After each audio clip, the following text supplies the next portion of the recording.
So for a few years, I couldn't really decide whether it was Daisy Ridley I didn't care for or Ray. And after watching The Marsh King's Daughter today, I finally have my answer.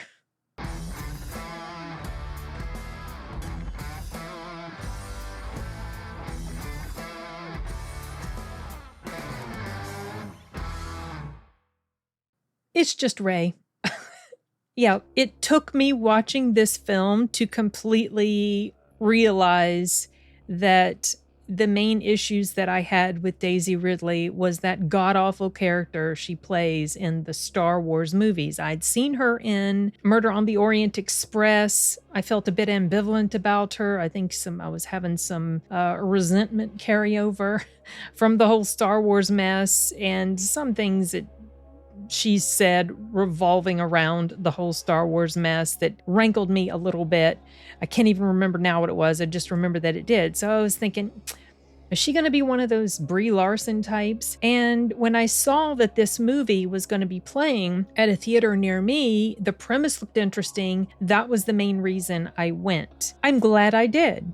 She was really good in here. I liked the way she played this character. I'm not going to get too heavy into the details of this film. Well, you know what, you guys? I think if you've seen the trailer, you probably know the premise, but I went into this thing pretty blind. All I knew was that it was a thriller and it had something to do with this woman and her father. I didn't see the trailer. I didn't know anything. I didn't know nothing about nothing. I found out later that this is based on a book, which I am now thinking about listening to because I really like this movie. It's not cinematic brilliance. It's not to the level of something like, let's say, Terminator 2, of course, or Top Gun Maverick, or some other great cinematic experiences we've witnessed on the big screen. But this was actually a pretty interesting story, and I think part of the reason that I appreciated it so much was because I hadn't seen the trailer. So as I said, I went into this not understanding or not knowing ahead of time what the setup was going to be. So the movie starts off, oh, by the way, it was directed by Neil Berger, and I looked up some stuff he's done. He doesn't have a huge filmography, but he has done The Illusionist and Divergent, two movies that I actually enjoyed. Like I said, yes, this is a book. The author's name is Karen Dion. So, yeah, if you're interested in checking it out, there you go. Anyway, the story starts off with, it's this family, they live in the deep woods, right? They're off-grid, pretty much no electricity. The daughter is being taught how to hunt and all these different sort of things about living in the, in the woods or in the wild or whatever. I mean, they're not completely in the wild. They have a cabin.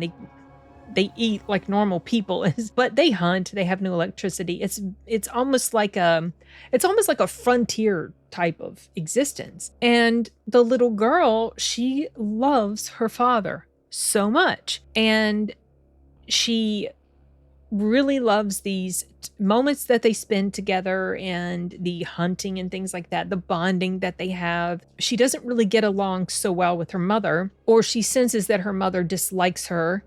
And she sees some marital issues at play between her folks, or something, she notices something. She's not exactly sure what it was about. And obviously, the viewer, you don't know either until later on. As things are revealed to you, you figure out what's up. It takes about 15 minutes before we get the hook, because up until then, it was just this family living in the deep woods, the marsh, and the father, he would tattoo her. Like, let's say she kills her first deer, he gives her a tattoo, things like that. And then at the 15-minute mark, there's this hook, like I said, and things change. Then you are thrust into the future, or 20 years later into the future, 20 years later in this girl's life. And her father comes back into her life. And it's very upsetting for her in different ways, and there's all these complex emotions that she has because she truly loved her father, and she's dealing with these issues and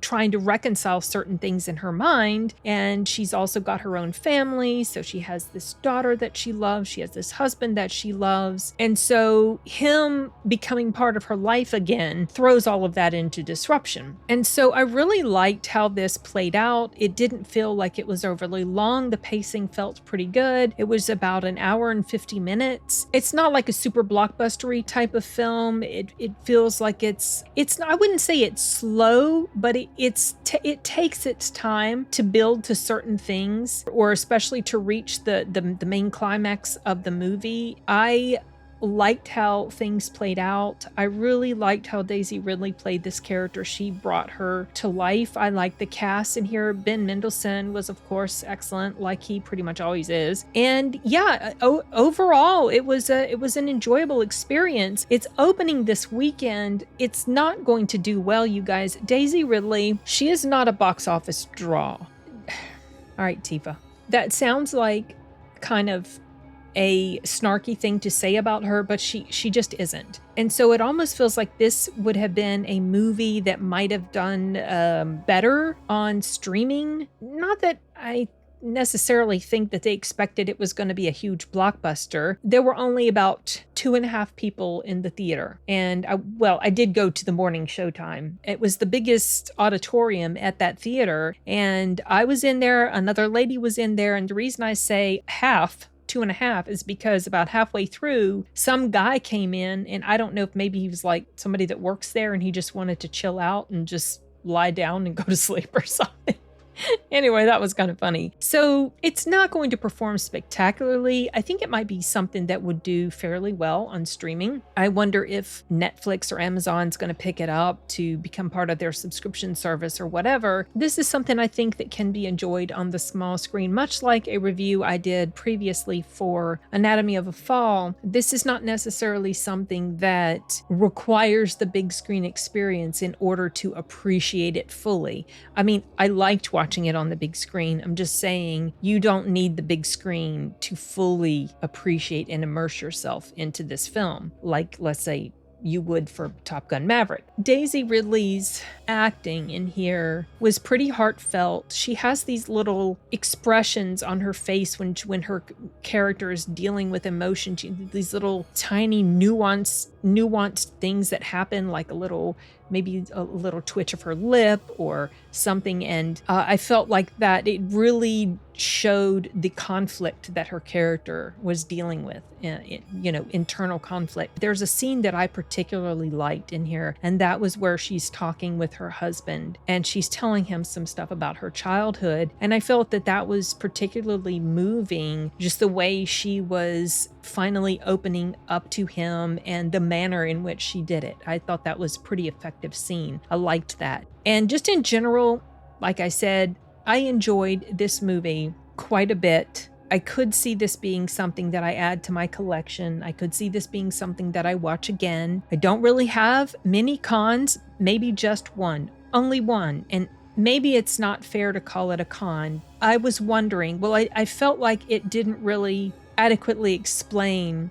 how it was that he came back into her life again. And I don't want to say much more than that, just in case you want to go into this just as blind as I did. I just wonder if maybe the book delves into that a little bit more. And so maybe if I listen to the book and then I rewatch this movie, that will be kind of a non-issue to me because I have that foundation already there. I don't know. I wouldn't know until I get around to listening to the book, which hopefully I can do sometime soon, because it was an enjoyable watch. It posed some very interesting questions, and I felt like Daisy Ridley did a really good job of portraying externally the complex emotions that she felt, the complex ties that she had to her father, and how much it was confusing to her to deal with. And you'll know what I mean when you watch it. So yeah, it's not a super long review. This was a pretty simple story, simple plot, very interesting, but simple. And